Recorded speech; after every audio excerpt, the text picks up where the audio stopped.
जय जय शङ्कर हर हर शङ्कर जय जय शङ्कर हर हर शङ्कर जय जय शङ्कर हर हर शङ्कर जय जय शङ्कर. மங்களாரம்பம் தெய்வத்தின் குரல் 6ஆம் பாகம். 16 பெற்று பெருவாழ்வு பாலச்சந்திரர். அடுத்த பேர் பாலச்சந்திரர். உச்சரிப்பை கவனிக்க வேண்டும்.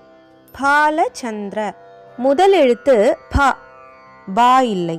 இப்பொழுது பாலச்சந்திரன் என்ற பெயர் நிறைய பேர் வைத்துக் கொள்கிறார்கள். என்ன அர்த்தம் என்று நினைத்து கொண்டு வைத்துக் கொள்கிறார்களோ தெரியவில்லை.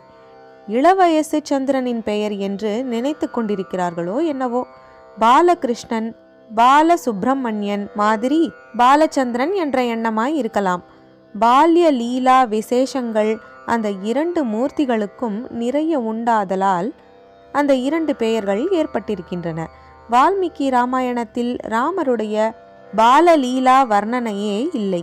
அவதாரத்தை சொல்கிற அத்தியாயத்திலேயே சட்டென்று தசரதர் 4 பிள்ளைகளுக்கும் கல்யாணத்தை பற்றி யோசிக்க ஆரம்பித்தார். அப்போது விஸ்வாமித்ரர் வந்தார் என்று ஒரே ஓட்டமாக ஓட்டிவிடுகிறார்.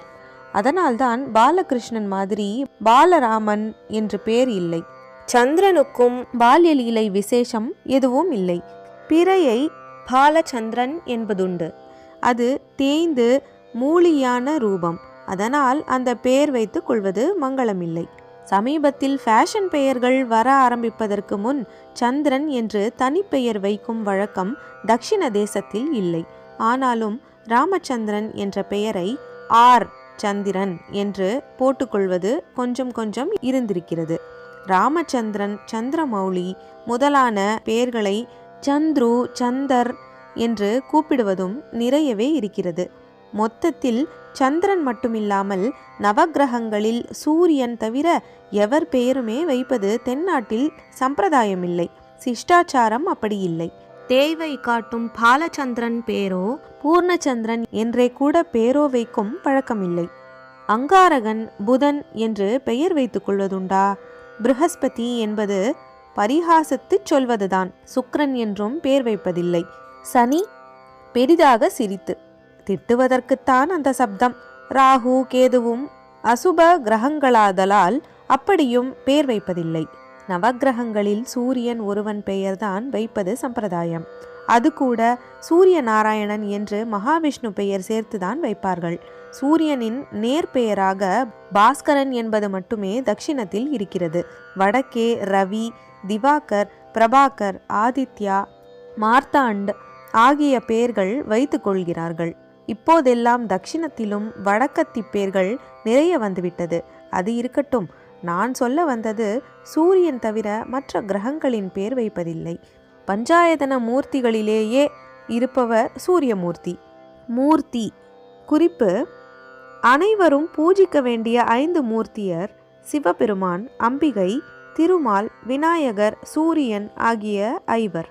ஆச்சாரியால் ஸ்தாபித்த ஷண்மதங்களில் ஒன்று சூரியனை முழு முதற் தெய்வமாக கொண்ட சௌரம். அதனால் அவர் மட்டும் விளக்கே தவிர சந்திரனுக்கு விளக்கில்லை. ஆனாலும் பாலச்சந்திரன் என்ற பெயர் மாத்திரம் பகுகாலமாகவே கொஞ்சம் கொஞ்சம் வழக்கத்திலிருந்து தற்போது நிறையவே அந்த பெயர் வைப்பதாக இருக்கிறதே என்றால் அது வாஸ்தவத்தில் சந்திரன் பேரே இல்லை. வேடிக்கையாக இருக்கலாம். பாலச்சந்திரன் என்பது சந்திரன் பேரும் இல்லை. அது இப்போது உச்சரிக்கிற மாதிரி, ஸ்பெல்லிங் போடுகிற மாதிரி பாலச்சந்திரனும் இல்லை. பாலச்சந்திரன் அதாவது பாவை அழுத்தி சம்ஸ்கிருதத்தில் 2வது பாவாக முதல் எழுத்தை சொல்ல வேண்டும். அதுதான் சரியான பெயர். பாலம் என்றால் கேசத்தின் முன்பக்கம். பாலச்சந்திரன் என்றால் கேசத்தின் முன்பக்கத்தில் சந்திரனை உடையவன். சந்திரசேகரன், சந்திரமௌலி என்ற பெயர்களுக்கு என்ன அர்த்தமோ அதுதான் பாலச்சந்திரன் என்பதற்கும். சந்திரனை தலையில் வைத்து கொண்டிருப்பவர் என்றால் பரமசிவன் என்றே நமக்கு சட்டென்று தெரிகிறது. ஆனால் இன்னும் 2 பேருக்கும் அந்த பெருமை உண்டு. ஒன்று அம்பாள், சந்திரகலாவதம்சே என்று காளிதாசன் ஷியாமளா தண்டகத்தில் சொல்கிறார். ஆச்சாரியாலும் அவள் பதியுடைய இடது பக்கத்தை மட்டுமில்லாமல் ரூபம் முழுதையும் தானே அபகரித்து கொண்டு விட்டார் போலிருக்கிறது என்று வேடிக்கை பண்ணி ஸ்துதிக்கிற இடத்தில் குறிப்பு சௌந்தர்ய லஹரி ஸ்லோகம் 23. அவளுடைய மகுடத்தில் சந்திரன் இருப்பதை சசி சூடால மகுடம் என்கிறார். லலிதா சஹஸ்ரநாமத்திலும் சாருச்சந்திர கலாதரா என்று இருக்கிறது. பரமேஸ்வரனின் பத்னி மட்டுமின்றி மூத்த புத்திரரும் சந்திரனை சிரசில் வைத்து கொண்டிருப்பவர். பிள்ளையாரும் சந்திரனும். விக்னேஸ்வரருக்கு சந்திரனோடு ரொம்ப சம்பந்தம் உண்டு. தானே அழகு என்ற கர்வத்தில் அவன் அவரை பரிகாசம் பண்ணினான்.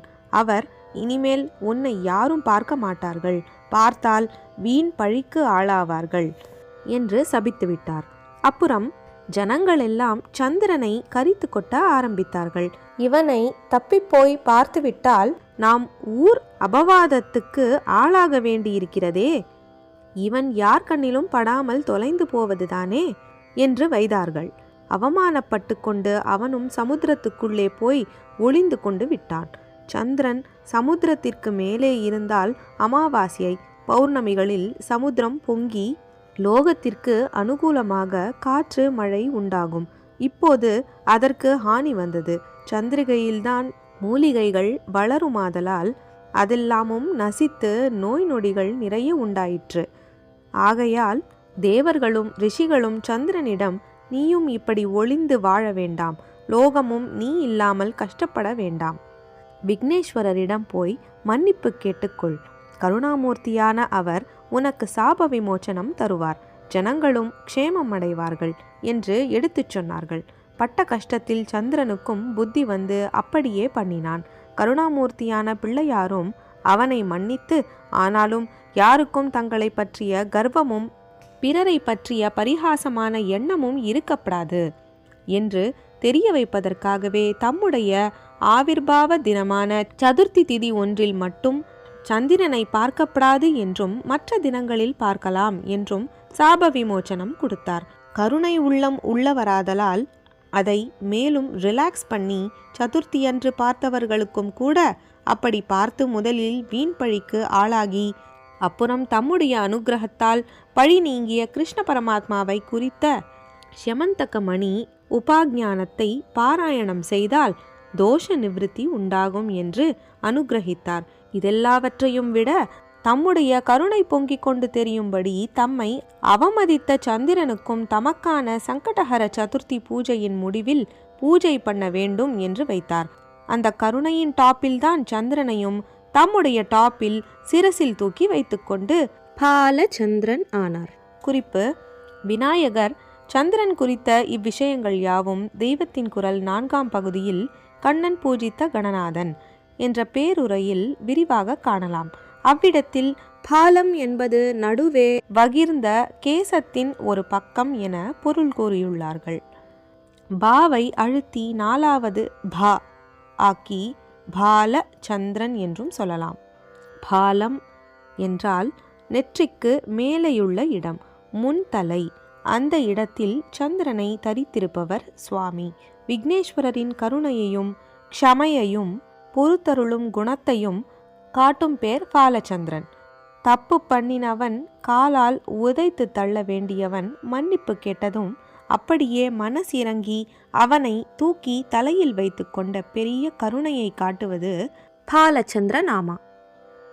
ஜெய ஜெய சங்கர, ஹரஹர சங்கர, மகாபெரியவா சரணம்.